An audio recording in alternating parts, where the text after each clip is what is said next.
Howdy friends, welcome back to my floor. You get a bonus video this week. Maybe that's something that I want to do moving forward. I think that art projects in themselves can be like a weekly journey, but perhaps there could be schedule orientation whereby halfway through the week I check in and give you a little chit-chat about things that I've been thinking in terms of my art journey. I don't know, we'll see how it goes. But I did have some thoughts that I wanted to get out on video and really just verbalize. Like, do you ever feel that way where you have like thoughts in your head, but they don't feel tangible until you have an opportunity to either speak them out loud or write them down? That's kind of how I'm feeling right now. Like, I really want to externalize some of the thoughts that I've been having about my art journey, and I thought it would be a pretty good opportunity for me to do that here on camera, specifically about my art goals and some of the things that I've been trying to focus on since the new year. I've always been a little adverse to committing to things or committing to goals.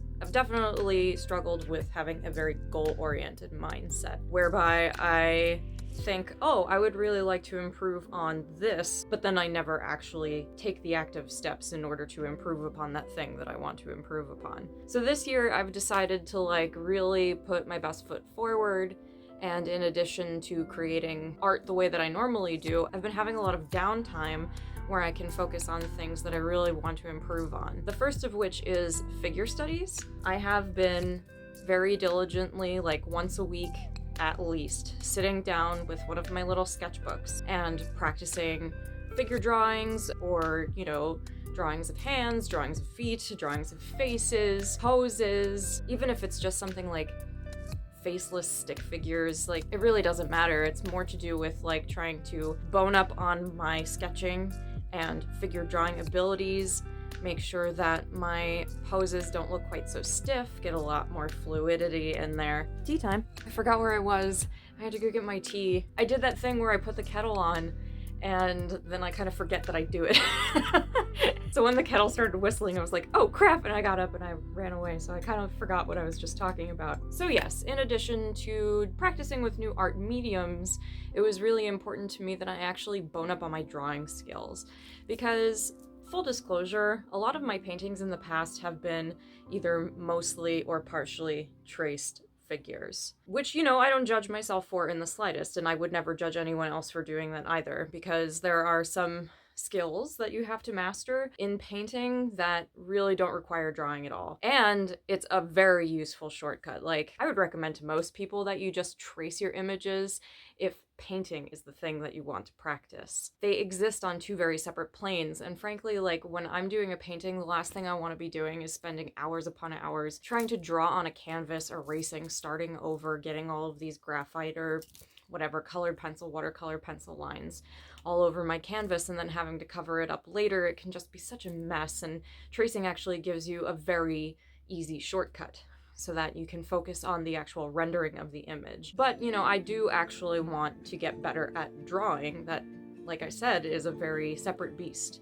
So in order to tame that beast, I gotta put in my practice. So that's what I've been doing. I've been getting very stuck in recently with focusing on how to improve drawing people, because that tends to be the subject that I am the most fond of. Sketching things like still life has never been a huge issue for me, whereas sketching people, I mean, I remember being pretty good at it when I was younger, but I feel like I definitely could improve upon it now. And you know, in the past, I've had these art resolutions and I have started them up and then dropped them part way, or like focused on them for a very short period and then ignored them for a while. And I think it's high time that I actually like dig in and make sure that I am regularly revisiting this thing that I want to get better at. Another thing that I think is really important for me, another art goal for the year, is that I want to start working smaller. This was actually something that I began last year that I found really therapeutic, was that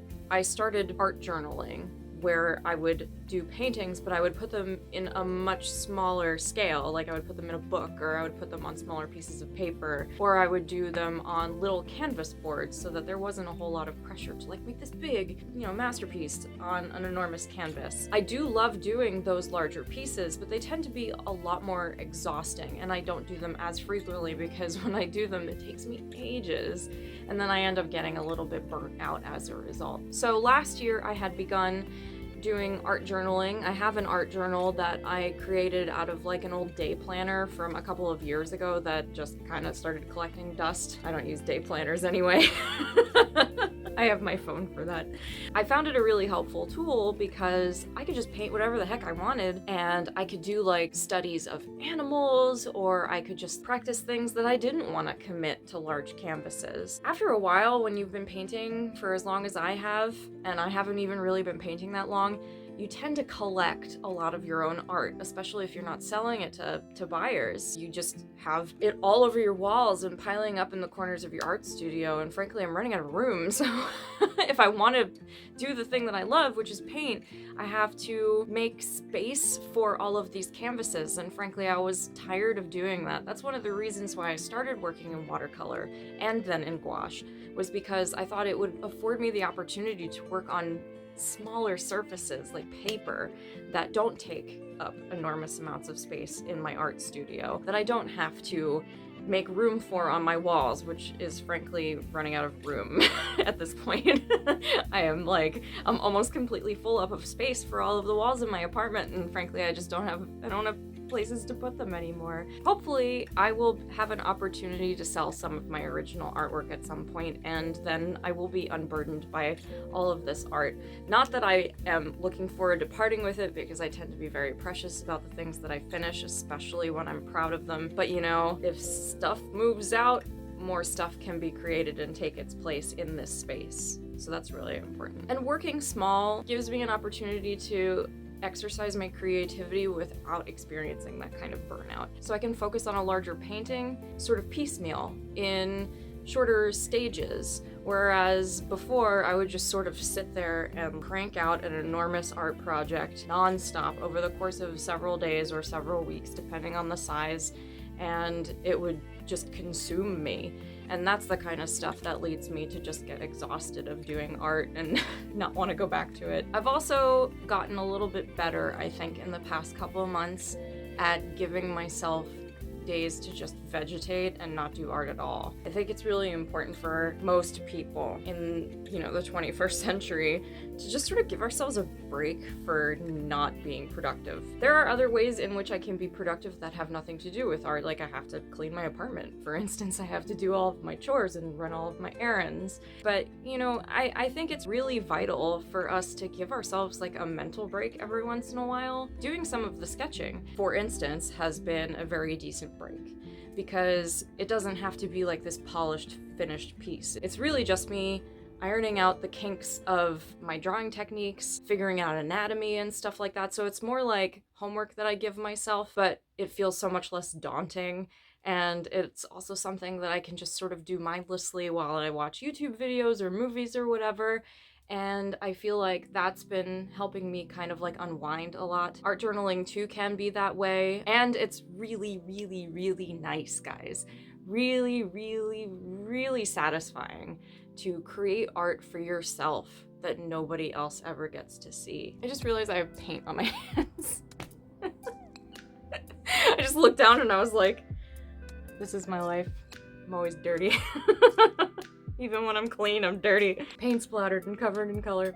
So yeah, that's pretty much all I had to say today. It was important for me to kind of spew it out and make sure that it's heard, not only by all of you, but by me later, because it's going to be really important for me to make sure that I'm keeping up with those goals and walking my talk, you know what I mean? Like, I remember mentioning in an earlier video that it was important for me to hold myself accountable on YouTube, because when you record it and put it on the internet, then it's there forever and people can call you out, including myself. Like, I can call myself out and be like, oh, you said you were going to do that thing, so do that thing. So that's just kind of where I'm at today. I am really excited that this has given me a newfound lust for life, for my art, truly. I think it's really important for us to find a reason for continuing the things that we love. I mean, like, this is such a stressful period in history. I think everyone can agree with that.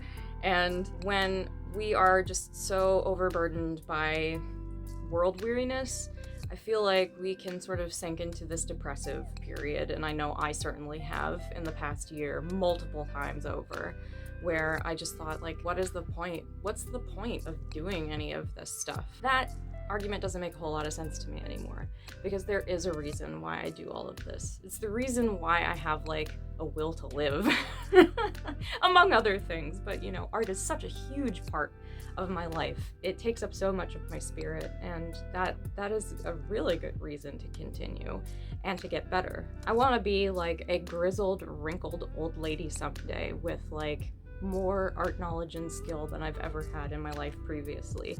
Just like how I feel right now as a person in her early 30s who has had more art knowledge than I previously had before. I guess that's it. I guess that's all I have to say. I hope you've enjoyed this bonus video and it refreshed you and gave you something to think about. And until I see you this weekend, ciao.